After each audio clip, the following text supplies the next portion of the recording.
அன்பிற்கினிய சகோதர சகோதரிகளே, வணக்கம். நீங்கள் கேட்கவிருப்பது டிவைன் விஸ்டம் மினிஸ்ட்ரீஸ் வழங்கும் இன்றைய இறைவார்த்தையும் மறையுரையும். 2025 டிசம்பர் மாதம் 13ஆம் தேதி, திருவருகை காலம் 2ஆம் வாரம், சனிக்கிழமை. முதல் வாசகம். எலியா மீண்டும் வருவார். சீராக்கின் ஞான நூலிலிருந்து வாசகம். அதிகாரம் 48, இறைவசனங்கள் 1 முதல் 4 மற்றும் 9 முதல் 11 முடிய. இறைவாக்கினர் எசாயா நெருப்பு போல் எழுந்தார். தீவட்டி போல் அவருடைய சொல் பற்றி எறிந்தது. மக்கள் மீது பஞ்சம் வரச் செய்தார். தம் பற்றார்வத்தால் அவர்களை எண்ணிக்கையில் சிலராக்கினார். ஆண்டவருடைய சொல்லால் வானம் பொழிவதை நிறுத்தினார். மும்முறை நெருப்பு விழச் செய்தார். எலியாவே, உம்முடைய வியத்தகு செயல்களில் நீர் எத்துணை மாட்சிமிக்கவர். உமக்கு இணையாய் யார் பெருமை பாராட்டக்கூடும்? தீச்சூறாவளியில் நெருப்பு குதிரைகள் பூட்டிய தேரில் நீர் எடுத்துக் கொள்ளப்பட்டீர். ஆண்டவருடைய சினம் சீற்றமாய் மாறுமுன் அதை தணிப்பதற்கும், தந்தையின் உள்ளத்தை மகனை நோக்கி திருப்புவதற்கும், யாக்கோபின் குலங்களை மீண்டும் நிலைநிறுத்துவதற்கும் குறித்த காலங்களில் நீர் கடிந்து கொள்வீர் என்று எழுதப்பட்டுள்ளது. உமை கண்டவர்களும் உமது அன்பில் துயில் கொண்டவர்களும் பெயர் பெற்றோர். நாமும் வாழ்வது உறுதி. ஆண்டவரின் அருள்வாக்கு. பதிலுரை பாடல் பல்லவி. கடவுளே, உமது முகவொளியை காட்டி எம்மை மீட்டருளும். இஸ்ரவேலின் ஆயரே, செவிசாயும். யோசேப்பை மந்தையென நடத்தி செல்கின்றவரே, கெருபுகளின் மீது வீற்றிருப்பவரே, ஒளிர்ந்திடும். உமது ஆற்றலை கிளந்தலச் செய்து எம்மை மீட்க வாரும். அல்லேலுயா. கடவுளே, உமது முகவொளியை காட்டி எம்மை மீட்டருளும். படைகளின் கடவுளே, மீண்டும் வாரும். விண்ணுலகினின்று கண்ணோக்கி பாரும். இந்த திராட்சை கொடி மீது பரிவு காட்டும். உமது வலக்கை நட்டு வைத்த கிளையை உமக்கென நீர் வளர்த்த மகவை காத்தருளும். பல்லவி. கடவுளே, உமது முகவொளியை காட்டி எம்மை மீட்டருளும். உமது வலப்பக்கம் இருக்கும் மனிதரை உமது கை காப்பதாக. உமக்கென்றே நீர் உறுதி பெறச் செய்த மானிட மைந்தரை காப்பதாக. இனி நாங்கள் உம்மை விட்டு அகல மாட்டோம். எமக்கு வாழ்வு அளித்தருளும்.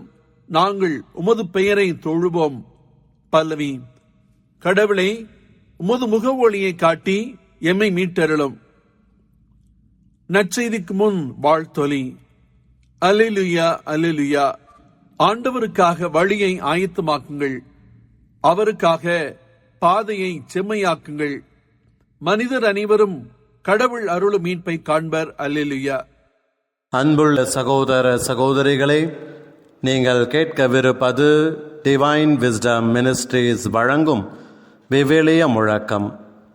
2025 டிசம்பர் மாதம் 13ஆம் தேதி, திருவருகை காலம் 2ஆம் வாரம், சனிக்கிழமை.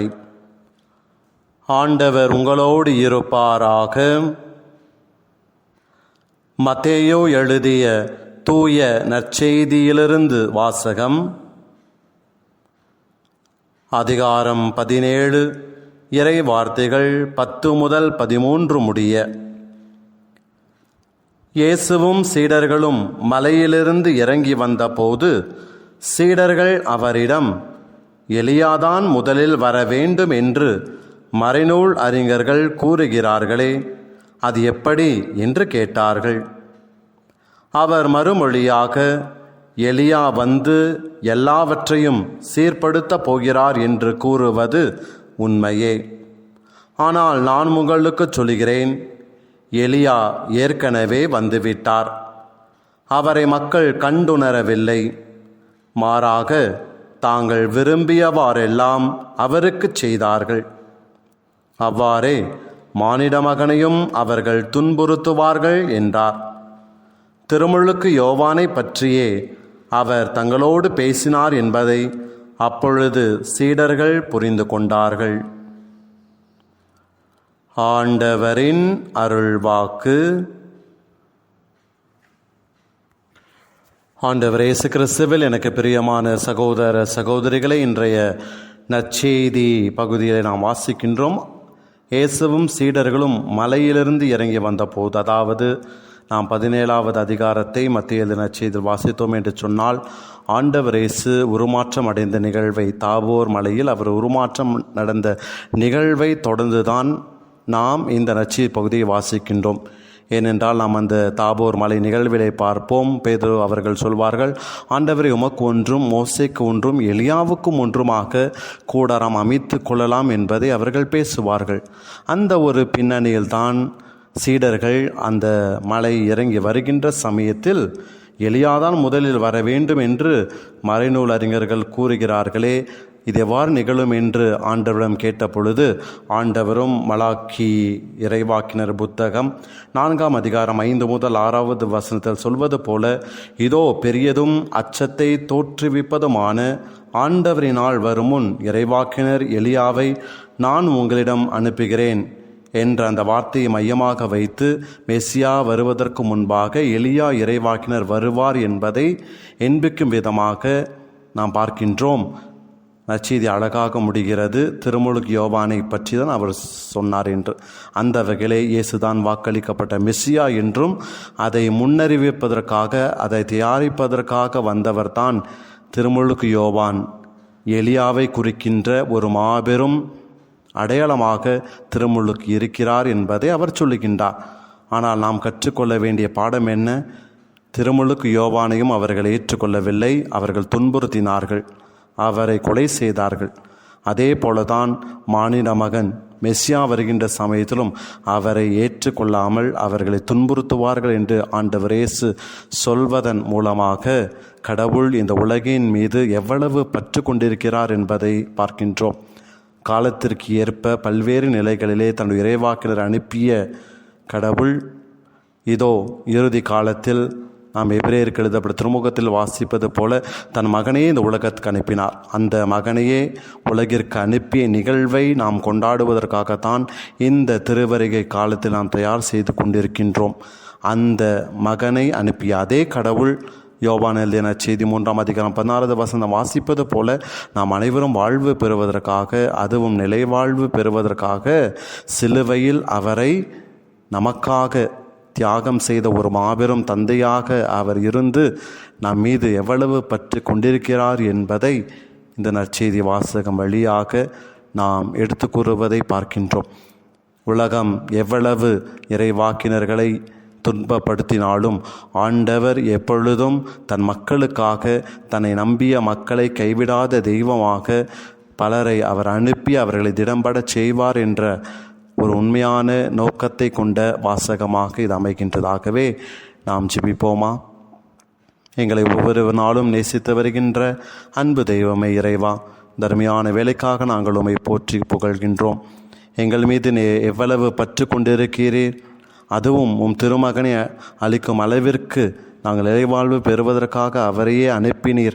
அந்த அளவிற்கு எங்கள் மீது அளவற்ற அன்பு கொண்டிருக்கிறேன் என்பதை நாங்கள் உணர்கின்றோம். ஆண்டவரே, அதே அன்பை நாங்கள் கண்டுணர்ந்து அந்த அன்பை எங்கள் வாழ்வில் சுவைக்கக்கூடிய நல்ல ஆசியை தந்தரள வேண்டுமென்று எங்கள் ஆண்டவராகிய கிறிஸ்து வழியாக உம்மை மன்றாடுகின்றோம். ஆமேன்.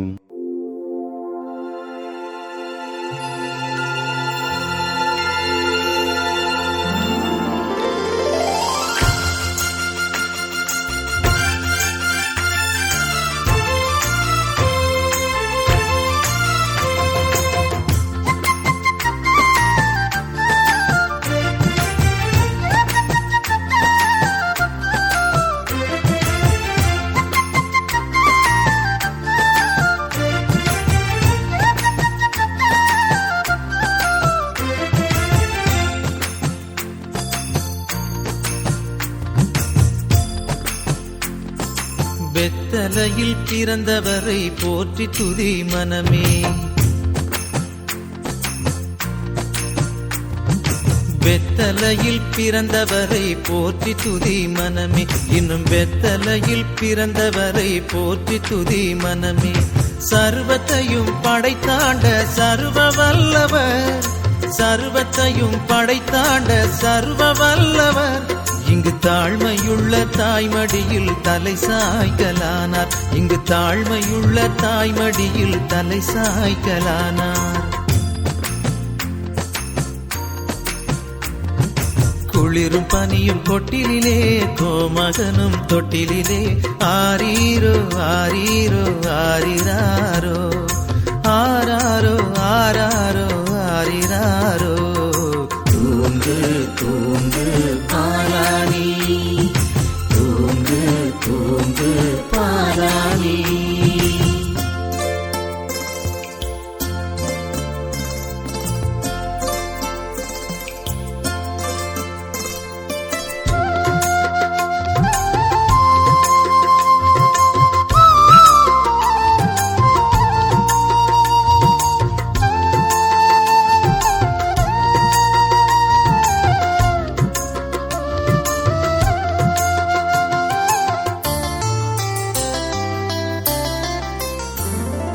சிங்காசனம் வீற்றிருக்கும் தேவமைந்தனா, சிங்காசனம் வீற்றிருக்கும் தேவமைந்தனா, இங்கு பங்கமுற்ற பசுந்தொட்டிலில் படுத்திருக்கிறார். இங்கு பங்கமுற்ற பசுந்தொட்டிலில் படுத்திருக்கிறார். இன்னும் வெத்தலையில் பிறந்தவரை போற்றி துதி மனமே. குளிரும் பனியும் கொட்டிலே கோமகனும் தொட்டிலே ஆரீரோ ஆரீரோ ஆரிராரோ ஆராரோ ஆராரோ ஆரிராரோ. தூங்கு தூங்கு பாலானி, தூங்கு தூங்கு பாலானி.